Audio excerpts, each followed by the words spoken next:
reason why a lot of Christians are sick. Because they don't rest. What is that again? They don't rest. Resting is not being lazy. A lot of people say, if I rest, it's like, I'm lazy. You know why that God, rested on the seventh day? Not that He needed rest. No, He wanted to put a principle for man. Amen. Amen. That we need rest from our daily activity of life. Amen. Don't say I'm a workaholic pastor. I just like to work. No. You need to rest as well. If you want to live long, then you need to rest as well. Because when you are tired, you are open up yourself to a lot of sickness and disease. Amen. Don't say I'm young, so I'll just keep walking. No, you need rest. Hallelujah. Glory to God. Look at your neighbor and say you need rest. See, when you're battling with a lot of things, you need rest. Let me read to you in 2 Thessalonians 1:7. Amen. 2 Thessalonians chapter 1 verse 7. 2 Thessalonians chapter 1 verse 7. Did I read that correct? Yes. Thank you, Lord. Yes. Let me read to you from verses 3 to 7. I think it will make sense. Look to the neighbor and say rest. We live in a world where there are people who say we just sleep for 2 hours. They'll probably say we only sleep for 2-3 hours. We only work.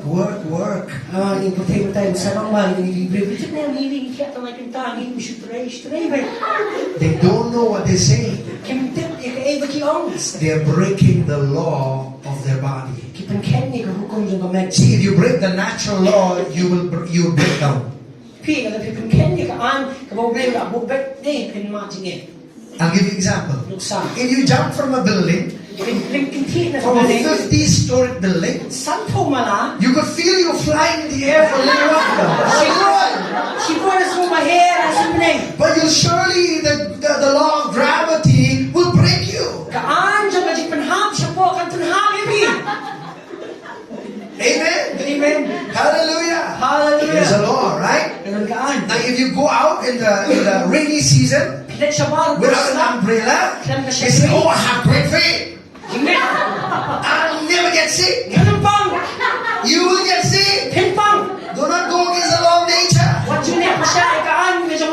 See, sometimes you have to repent for not obeying the laws of nature. Amen. Don't say, I'll take a bath with cold water. I don't mind in the winter.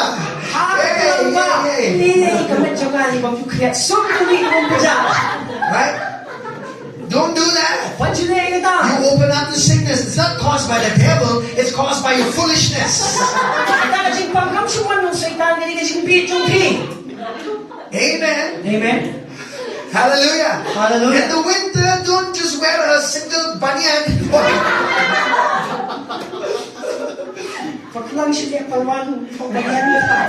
Amen. Wear warm. Amen.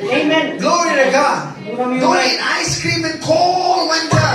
And then you say, nothing will happen to me. I tell you, if eating it again is going to destroy, it's going to affect your body. Amen. So there's a few things that we need to keep in mind to stay healthy. Amen.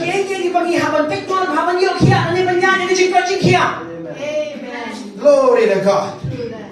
Look at everybody and say rest. Okay, before we look to 2 Thessalonians, let's go to Genesis and hold your place there, okay? We'll come back to the scripture, okay? Genesis. Amen. Look at chapter 2 verse 3.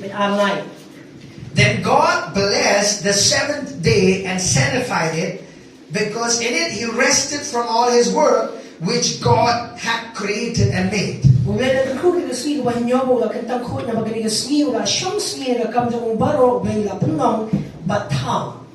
Amen. Amen. You know, I'll tell you, when we are in the ministry, there are times that we have so much work. I'll tell you, we do not take care of this physical body. And the Lord has always corrected us about it. That's why Monday is a family day for us. Monday we take a break, because Sunday for you is most relaxing day, for us is the most busiest day. Right? So you figure out which day fits you for resting. Don't say, oh Pastor, it should be Saturday. Sabbath. No, the word Sabbath doesn't have to be a day. Amen. Amen. You take it whenever you require it. Amen. Amen. But don't take rest so much until you become lazy, okay?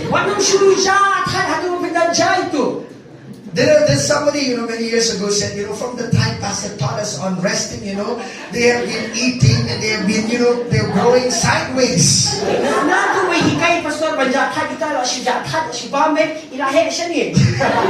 So be careful, okay? Amen. Amen. We talk about resting. We're talking about the resting of your soul. And also you need to relax and have a time of recreation and have fun. Amen. Amen. We should play basketball, play football, play anything that you like. Amen. Go to places where you like. That will make your body healthy. But your neighbor and say, take a break. Say it, take a break. Because if you do not take a break, if your body gives you a break, then you will take a long break. Amen. Hallelujah. Hallelujah. It's just that simple. It's the word of God. You see, God blessed the seventh day. You know what I want to say? Listen. Even while you're resting, there's a blessing. Amen. Amen. Amen. Amen. Amen. It's a blessing to take rest. Glory to God. Sometimes when I take so much rest, I feel like, there's so much work to be done, that to be done, that to be done, that to be done. Sometimes I shut myself off from all the ministry work, because ministry will keep going on, hallelujah, but my body needs a break. Amen. You know what? I'm too tired. I watch cartoon. I know for some of you it's funny, but I watch cartoon because my mind there's creative colors in it. It gives me a relaxation. Amen. Amen. Find your ways to get relaxation. Amen. Amen. Hallelujah. Hallelujah. Have a godly fun when you're taking rest. Amen. Amen. Hallelujah. Don't say resting with another kind of resting. Amen. 2 Thessalonians 1 verse 7. You know, if a person says, I can get rest by drinking, you know, he's a fool, the Bible says. Amen. I listen. The Bible says he is a fool who goes and looks for peace and relaxation by drinking. Now I know that you are not a fool, so listen. 2 Thessalonians 1:7. Let's read from verse 3. Are you there? Pastor, I have so much stress, so the only avenue is drinking.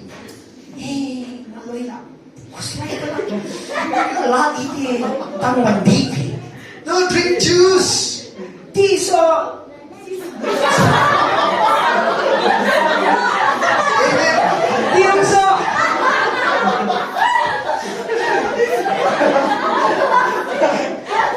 Very good to laugh. That's good. Laughter is a good medicine. Now listen. 2 Thessalonians 1 verse 3 to 7. Are you there?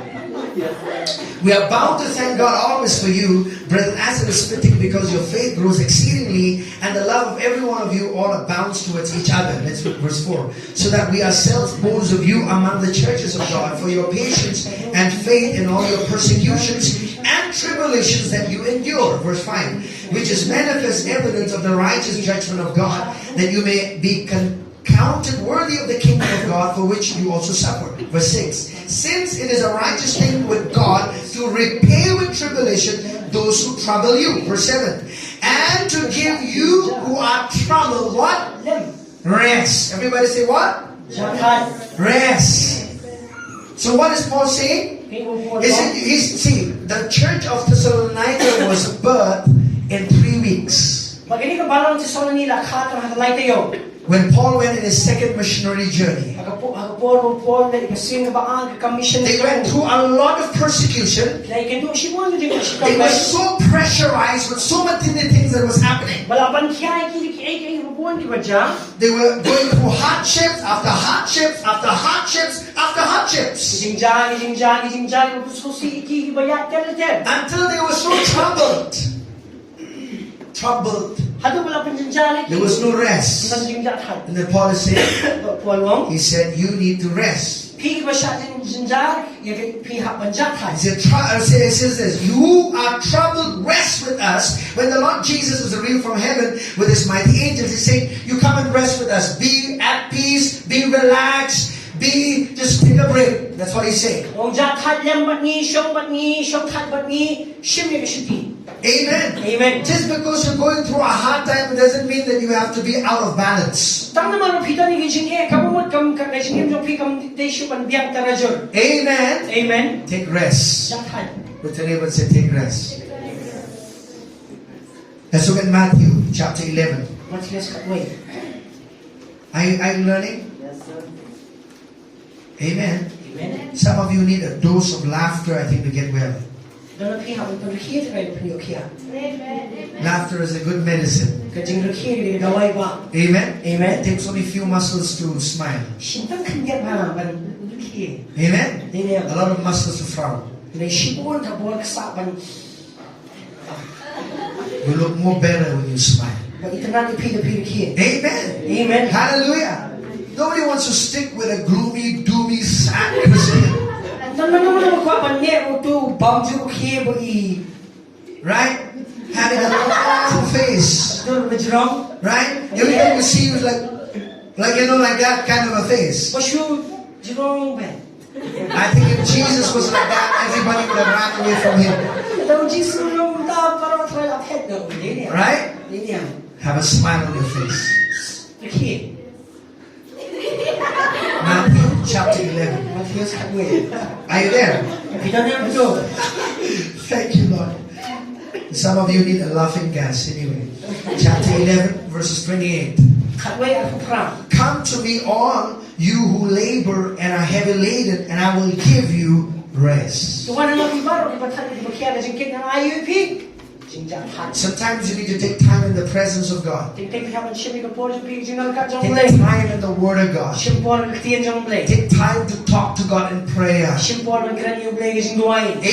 Amen. See, every time you see in the Bible, Jesus says, follow me, and I'll make you fishers of men.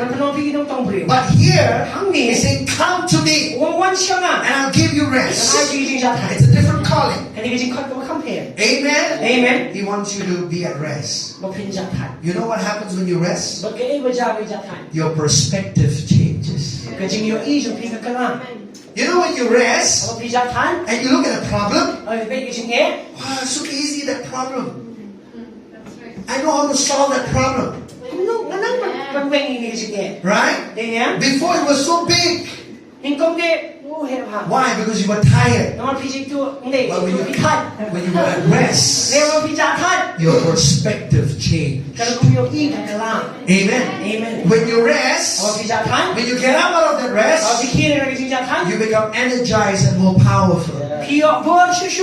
Amen. Amen. You become fit for the Master's use.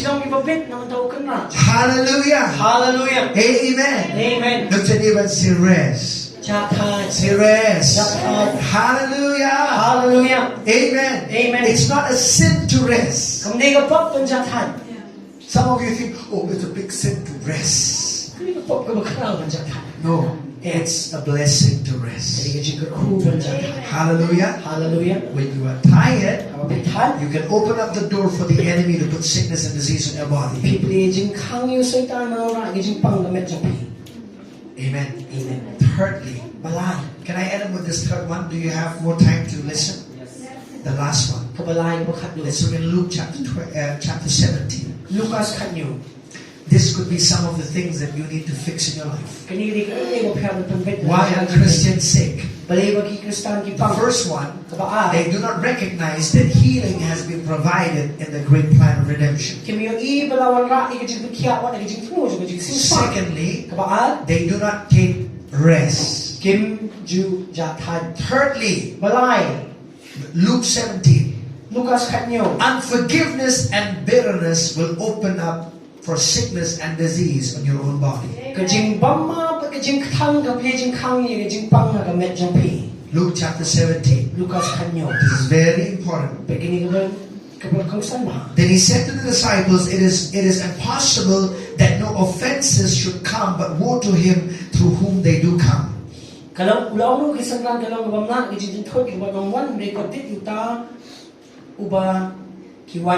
Look at verse 2.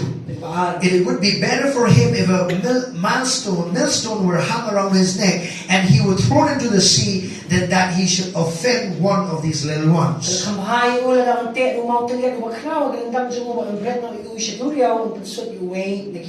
I want you to listen carefully. Jesus talks more about the offended than the offender.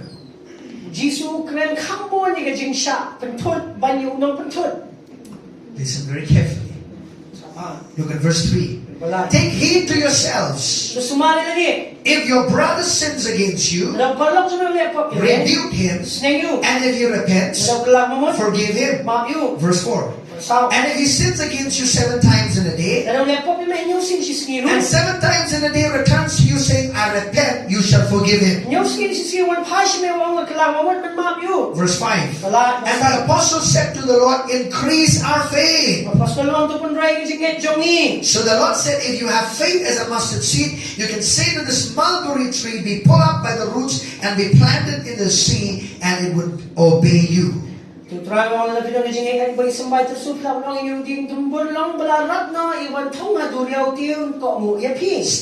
go to 1 Corinthians 11. Stay there. You know this is very important, church. You know we are living in a time, listen to this. The last days, when Jesus prophesied about the last days, he said many will be offended. You know, people will be so offended quickly in the last days that we're living in. Amen. They get offended very quickly about what people did not do or what people did to them.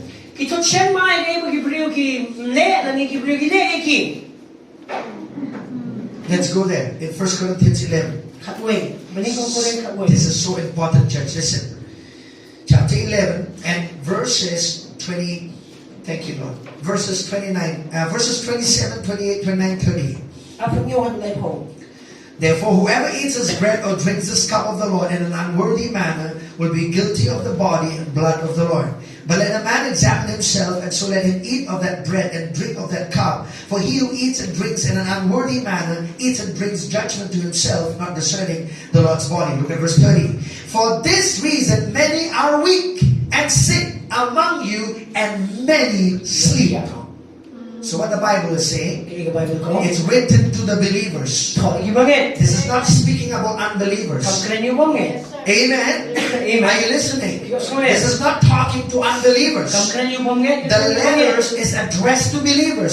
And so Paul is saying, when you gather together for the Lord's Supper, we know what the Lord's Supper is, right? We know that in the Lord's Supper there are 2 elements that are used. We use the bread and the wine. The bread signifies the Lord's body, and the wine signifies the blood of Jesus. And then he says this: for he who eats and drinks in an unworthy manner. He's saying, if you eat and drink without understanding what Jesus has done for you, if you eat and drink without discerning the Lord's body, what is the Lord's body? The believers. We are the body of Christ. Amen. How you treat other people matters for you to stay healthy. Amen. As believers in Christ, you cannot partake of the Lord's Supper and have unforgiveness and bitterness inside of your heart. That is going to affect your body. He is saying to the believers, because you eat and drink in an unworthy manner, without discerning the Lord's body, for this reason, many are weak and sick among you, and many sleep. Why is that many sleep? He didn't say many die, because he's talking to believers. He said many sleep. Many will prematurely die. Amen. Unforgiveness and bitterness is going to hinder you to walk in divine health. Amen. So Jesus is saying in Luke 17, it is impossible for you while you live on the earth that you'll never be offended. There will always be people who will offend you, whether with what they do or with what they don't do. How do you respond to that? He said, take heed to yourself. He didn't say take heed to that person who offended you.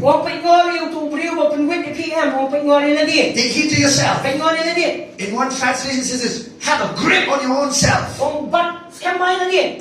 Get a grip of your own life. If your brother, you know what did he say, brother? He's talking about a relationship that close. Right? He's saying somebody who is the closest will hurt you deeply than any person. Are you listening? The person who will offend you more and that offend will be deep is somebody who is the closest to you. So he says, if your brother sins, if your brother have a failure or missed the mark in your life, he said you go and confront him, rebuke him. Right? Go and confront him honestly. Don't go and say, no. You go honestly and say, this is what you did and I felt bad about it. What did he say? He says this: rebuke him, and if he repents, forgive him. Say, everybody, forgive. Say again, forgive. Have you heard a lot of Christians today? I cannot forgive anymore, Pastor. I cannot. You know why they cannot forgive? Because they've been saying again and again, I cannot. Don't you think God gave you the ability to forgive? When God forgive you, He forgive you of all your sins. He also gives you an ability to release forgiveness on people. This word forgive also means to let go. It means permanently dismiss them out of your life.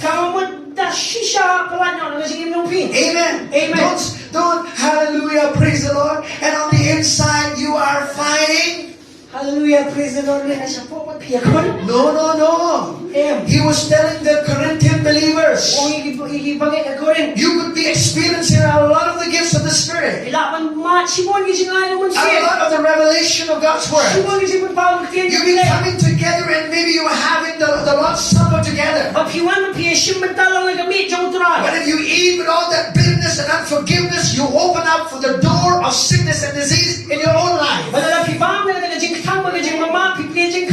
jing pang aga jing im na chong jong pi. Hallelujah. Hallelujah. Glory to God. Buram yu ble. Forgive Ma as you have been forgiven by Jesus. lama pi yu Jesus. Hallelujah. Hallelujah. Glory to God. Buram yu ble. Remember how much He has forgiven you. Kan mau kan nu lama. How many times has Jesus forgiven you? Kan nu Jesus lama. Every time you come to Him, He has forgiven you. Man ai wan ma. Just imagine if He would say, oh, now I choose not to forgive you. Sibu na ang untai pi kala biang ma. Oh, no, you've done so much, I cannot forgive you. Right? Jesus never did that. Every time you came to Him with all your mess, you know what He did? He said, my child, get up back again. I forgive you. I cleanse you. Get up back again. Hallelujah. Hallelujah. That's our Jesus. Glory to God. Amen. Amen. And He says this. If he sins against you 7 times in a day, and I think Peter must have said, oh, 7 times a day, okay? And 7 times in a day returns to you saying, I repent, you shall forgive. In one scripture, he says, forgive that person 70 times 7. Means 490 times if he does the same mistake in the same day. Whenever he comes and repent, you forgive that person.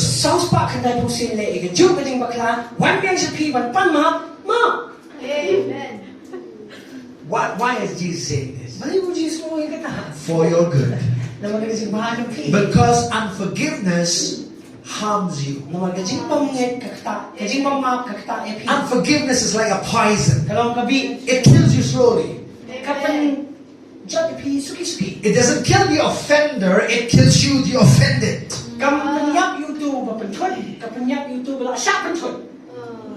Amen. Amen. So He's talking more to the offended. Can you see that? Amen. Amen. Hallelujah. Hallelujah. Now in your Bible, now 4 things I want you to remember for the rest of your life till Jesus comes. Amen. Amen. I'll tell you what these are. I want you to remember the sycamore tree or the mulberry tree. In some of your Bibles you'll have sycamore or mulberry tree. Yes. But that's again, dimbur, it's fig tree, okay? But I want to explain to you this. Because when you look at the trees, that now the mulberry tree and the fig tree, they are very similar in appearances. Listen. The fig tree, the fruit of the fig tree is very sweet. But the fruit of the mulberry or the sycamore tree is bitter. Now I would like to tell you 4 facts about this tree. Listen. The first one, the sycamore tree is used for making caskets.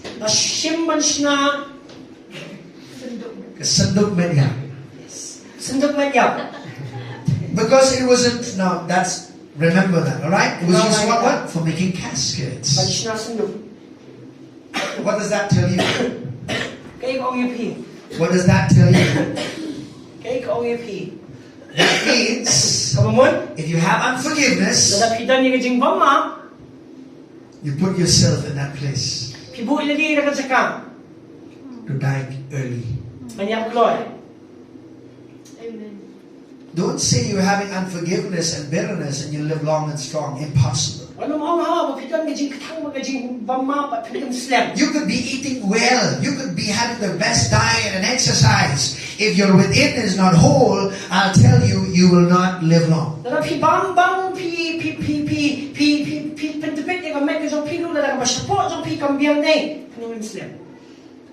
Amen. Amen. I'm not scaring you. I'm warning you. Amen. Amen. This is a warning that Apostle Paul speaks to the believers in Corinth. Amen. Amen. Hallelujah. Hallelujah. The second thing about this tree is this. The root of this tree is so big. In the Middle East, in Egypt, mulberry trees, the roots of this tree are so, widespread that even as you cut to the stem of it, it will still branch up one day. Chilok iba jrong ba balada pi at ki shiteng rukin kilung biang.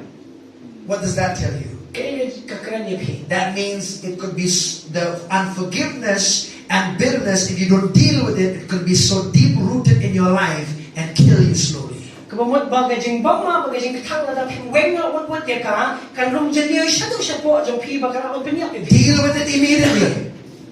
Deal with it immediately. Why does the Bible say? Why does the Bible says it says be angry and sin not? Don't allow the sun go till it goes down. I mean, deal with that anger. Amen. Amen. The longer you keep it, the deeper it'll go. In every situation you face in your life, you're going to be battling with that same thing. That's why forgive people. Forgive people. Amen. Amen. Forgive your brother. Forgive somebody who's the closest in your life. You can say, Pastor, I cannot imagine that this is the same person who did this to me. I love that person so much. What are you supposed to do? Forgive. Let go. Permanently dismiss.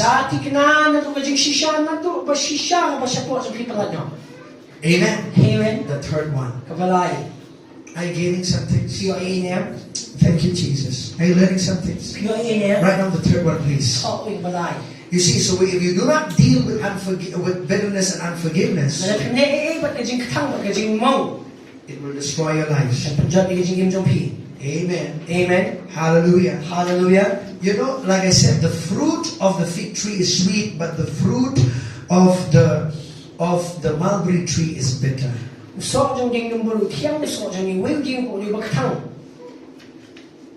you hold people in your heart, how do you eat bitter things? Have you eaten? I think a lot of you must have you've eaten a fruit that is bitter in your life. Have you eaten any fruit like that that has some bitter taste in it? How do you eat that fruit? You don't eat at one go, right? What do? You eat a little bit, you keep it there, and then you may come back and then eat later again. Right? Right? When you have unforgiveness and bitterness, you are like chewing on it little by little. Every time you go and chew, you remember how much you've been offended. Oh, that person. What she did to me. What she said to me. You kept it. You went back again. You come back again. Take that fruit of bitterness. Eat again. I remember what that person did. 21 days. Still remember it.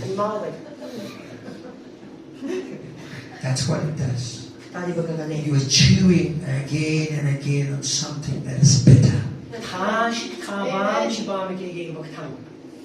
You gotta let go.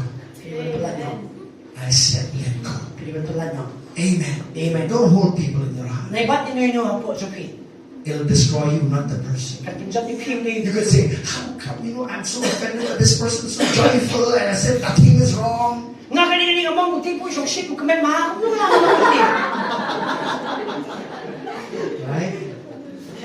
Have you experienced that before in your life? I've experienced many.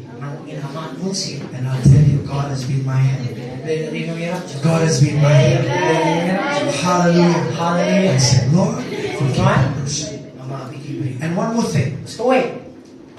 The fig trees, the fig fruits, it was very expensive. You can't get it like that. You have to pay some money to get it. So in the times of Jesus, only the rich people eat from the fig trees. The bitter one was eaten by poor people. They eat it, plentiful. Poor people eat it. Get it for free. Don't have to pay any money for it. You know what that signifies?